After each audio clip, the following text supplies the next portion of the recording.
Nahmaduhu wa nusalli wa nusallimu ala rasulihil karim. Amma ba'du. Sesungguhnya Allah subhanahu wa ta'ala telah meletakkan kejayaan hanya dalam agama yang sempurna, yaitu mentaati seluruh perintah Allah subhanahu wa ta'ala dan mengikuti sunnah baginda Rasulullah sallallahu alaihi wasallam. Umat Islam pada saat ini belum ada kesiapan untuk mengamalkan agama secara sempurna, sedangkan para sahabat radhiyallahu anhum telah berjaya mengamalkan agama secara sempurna karena memiliki sifat-sifat yang mulia. Apabila sifat-sifat yang mulia ini hakikatnya wujud dalam diri kita, maka Allah subhanahu wa ta'ala akan memudahkan kita untuk mengamalkan agama secara sempurna, sehingga pertolongan Allah subhanahu wa ta'ala akan datang kepada kita. Sifat pertama daripada sahabat radhiyallahu anhum adalah meyakini hakikat kalimat La ilaha illallah Muhammadur Rasulullah sallallahu alaihi wasallam. Kalimat ini adalah kalimat iman. Apabila ada usaha atas iman, maka iman kita akan naik. Tetapi jika tidak ada usaha atas iman, maka iman kita akan turun, bahkan menjadi rusak. Setiap amalan akan diterima oleh Allah subhanahu wa ta'ala apabila didasari atas iman. Iman adalah satu kekuatan yang mampu mendorong seseorang untuk dapat mentaati seluruh perintah-perintah Allah subhanahu wa ta'ala dan mengikuti sunnah-sunnah baginda Rasulullah sallallahu alaihi wasallam. Jika ada cacat di dalam amal, mungkin Allah subhanahu wa ta'ala akan mengampuninya atau mendapatkan syafaat dari seseorang. Tetapi jika ada cacat di dalam iman, maka Allah subhanahu wa ta'ala tidak akan mengampuninya. Minimalnya iman, yaitu iman yang mampu menggerakkan anggota-anggota badan kita untuk mentaati seluruh perintah-perintah Allah subhanahu wa ta'ala dan sunnah-sunnah baginda Rasulullah sallallahu alaihi wasallam. Maksimalnya iman, yaitu iman yang tidak terkesan lagi dengan suasana dan keadaan. Sekecil-kecilnya iman, maka Allah subhanahu wa ta'ala akan memberikan pahala dengan surga yang luasnya 10 kali lipat dunia beserta isinya. Cara mendapatkan hakikat iman, usaha pertama adalah mendakwahkan iman. Kemudian usaha yang kedua adalah buat latihan atas diri kita, yakin yang betul, latih diri kita tentang perkara yang kita dakwahkan. Kita dakwahkan kebesaran Allah subhanahu wa ta'ala. Perkara itu adalah hak. Tawajuh dengan pembicaraan mengenai kebesaran Allah subhanahu wa ta'ala. Yakinkan bahwa perkara itu adalah hak. Kemudian usaha yang ketiga adalah kita menangis, berdoa kepada Allah subhanahu wa ta'ala. Wahai Allah, karuniakanlah aku hakikat kalimah iman.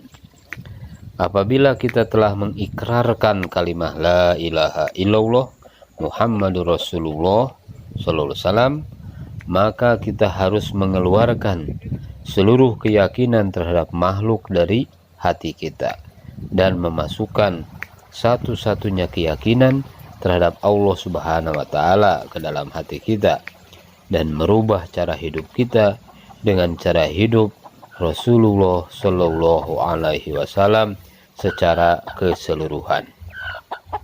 Apabila ada usaha atas iman secara terus-menerus, maka iman kita akan menjadi kuat dan mampu mengamalkan seluruh perintah-perintah Allah Subhanahu wa taala dan sunnah-sunnah baginda Rasulullah sallallahu alaihi wasallam.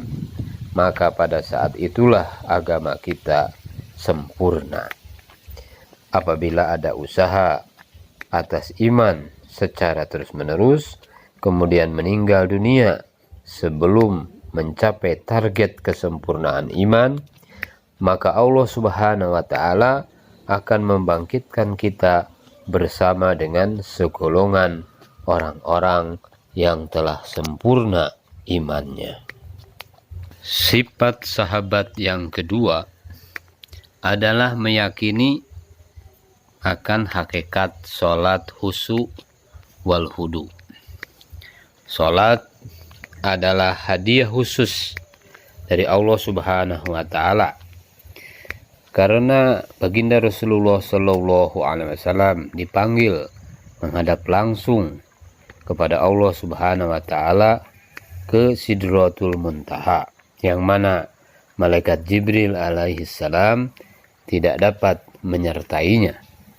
Sedangkan seluruh perintah Allah Subhanahu wa taala diturunkan melalui malaikat Jibril alaihissalam, dan ia sendiri turun ke bumi kecuali perintah sholat.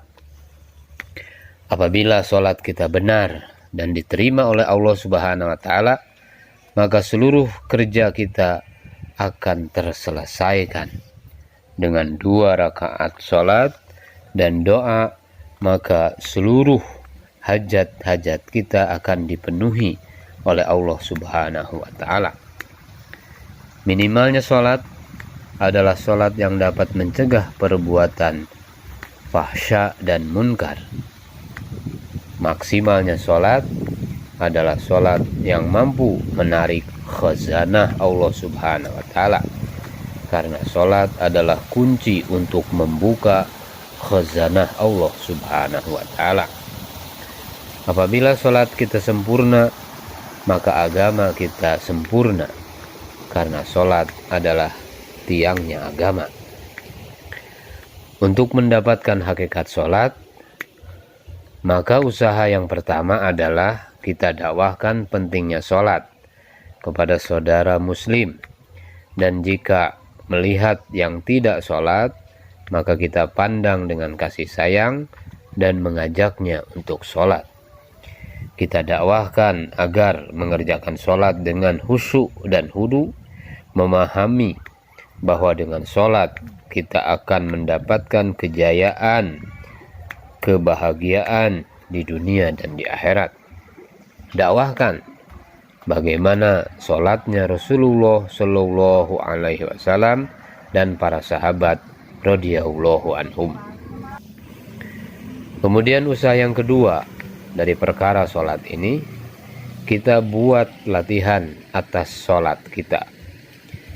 Usaha zohir yang pertama yaitu sholat dengan memenuhi segala rukunnya, memperbaiki bacaan-bacaannya, lafaznya, zikirnya, bacaan Qur'annya, bacaan tahiyatnya, dan sebagainya. Kemudian usaha batin, yaitu kita jauhkan ingatan kita dari segala asbab, hubungkan terus kepada Allah Subhanahu wa taala. Hubungan harus senantiasa terus menerus kepada Allah Subhanahu wa taala. Wujudkan sifat ihsan di dalam hati kita. Bila teringat selain Allah Subhanahu wa taala ketika sholat, maka kita ucapkan di dalam hati, Allah Subhanahu wa taala melihat saya. Allah Subhanahu wa taala melihat saya. Allah Subhanahu wa taala melihat saya. 3 kali minimal setiap rukun. Bersyukur atas taufik dan hidayah Allah Subhanahu wa taala sehingga kita dapat melaksanakan sholat, dan beristighfar mohon ampun atas kekurangan dan kelalaian daripada sholat kita. Kemudian usaha yang ketiga dari perkara sholat ini, kita berdoa, menangis kepada Allah Subhanahu wa taala, memohon kepada Allah Subhanahu wa taala, "Ya Allah, datangkanlah hakikat sholat kepada saya." Sifat sahabat yang ketiga adalah meyakini hakikat ilmu ma'a dzikir, ilmu beserta zikir. Ilmu beserta zikir adalah gabungan yang tidak dapat dipisahkan. Ilmu adalah jalan menuju Allah Subhanahu wa Ta'ala, dan zikir adalah cahayanya. Ilmu adalah yang dapat membawa kita untuk mengenal Allah Subhanahu wa Ta'ala dengan sifat-sifatnya dan mengetahui perintah-perintah Allah Subhanahu wa Ta'ala. Jika kita mengenal Allah Subhanahu wa Ta'ala, maka kita akan selalu ingat kepada Allah Subhanahu wa Ta'ala. Ilmu adalah apa yang dibawa oleh baginda Rasulullah Shallallahu Alaihi Wasallam untuk kita. Ilmu adalah yang dapat membantu kita untuk menjawab segala pertanyaan di dalam kubur.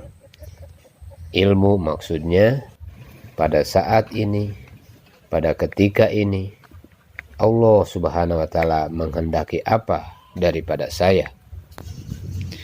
Ilmu yang benar adalah ilmu yang mengenal hak-hak Allah Subhanahu wa Ta'ala, sehingga kita mengetahui apa yang diridhoi oleh Allah Subhanahu wa Ta'ala. Ilmu yang benar mengingatkan kita akan kebesaran Allah Subhanahu wa Ta'ala dan melahirkan rasa takut kepada Allah Subhanahu wa Ta'ala. Ilmu yang mengenal Allah Subhanahu wa Ta'ala disebut ilmu tauhid, dan ilmu yang mengenal perintah-perintah Allah Subhanahu wa Ta'ala disebut ilmu fadhail dan ilmu masail. Ilmu fadhail dan masail sama pentingnya, tetapi harus mendahulukan ilmu fadhail karena baginda Rasulullah Shallallahu Alaihi Wasallam selama 13 tahun mengajarkannya di Mekah kecuali sholat. Para sahabat radhiyallahu anhum memiliki ilmu fadhail sehingga dapat memudahkan di dalam mengamalkan agama secara sempurna. Untuk mendapatkan hakikat ilmu, maka usaha yang pertama adalah dakwahkan pentingnya ilmu. Dapatkan yakin terhadap ilmu, bahwa kejayaan, kebahagiaan jika mengamalkan ilmu. Kemudian usaha yang kedua, buat latihan terhadap ilmu tadi. Caranya yaitu dengan menyertai halaqah taklim ilmu fadhail dengan cara membaca dan mendengar mengenai fadhail a'mal di masjid dan di rumah secara terus-menerus. Kemudian ada hubungan erat dengan alim ulama. Melalui ulama kita dapat mengetahui bagaimana mengamalkan ilmu tadi. Kemudian usaha yang ketiga, kita berdoa menangis kepada Allah Subhanahu wa Ta'ala. Ya Allah, karuniakanlah kepadaku hakikat ilmu. Kemudian dzikir. Dzikir artinya mengingat Allah Subhanahu wa Ta'ala yang melahirkan ma'rifat dan mahabbah. Seseorang yang mengingat Allah Subhanahu wa Ta'ala, maka Allah Subhanahu wa Ta'ala akan ingat kepadanya. Allah Subhanahu wa Ta'ala menciptakan manusia dari dua unsur, yaitu unsur langit, yaitu ruh, dan unsur bumi, yaitu jasad. Unsur langit hanya makan dari langit, dan unsur bumi hanya makan dari bumi. Allah Subhanahu wa Ta'ala telah menciptakan makhluk yang sangat banyak. Ada yang di langit dan ada yang di bumi. Semua yang diciptakan di langit keperluannya ada di langit, dan semua yang diciptakan di bumi keperluannya ada di bumi. Bumi tidak dapat memenuhi keperluan makhluk-makhluk di langit. Segala sesuatu ada pembersihnya, dan pembersih hati adalah zikrullah. Jika seseorang melakukan dosa, maka akan tumbuh suatu titik hitam di dalam hatinya. Jika ia bertobat, maka titik hitam itu akan hilang. Tetapi jika ia tidak bertobat dan melakukan dosa demi dosa, maka titik itu akan tumbuh dan memenuhi hatinya. Walaupun semua air lautan di bumi ini, yang merupakan unsur bumi, tidak dapat membersihkan titik hitam di hati seseorang yang merupakan unsur langit. Hanya dapat dibersihkan dengan zikrullah yang merupakan unsur langit. Zikrullah akan memberikan ketenangan di dalam hati kita. Ala bidzikrillah tatmainnul qulub. Untuk mendapatkan hakikat zikir, maka usaha yang pertama adalah mendakwahkan zikrullah.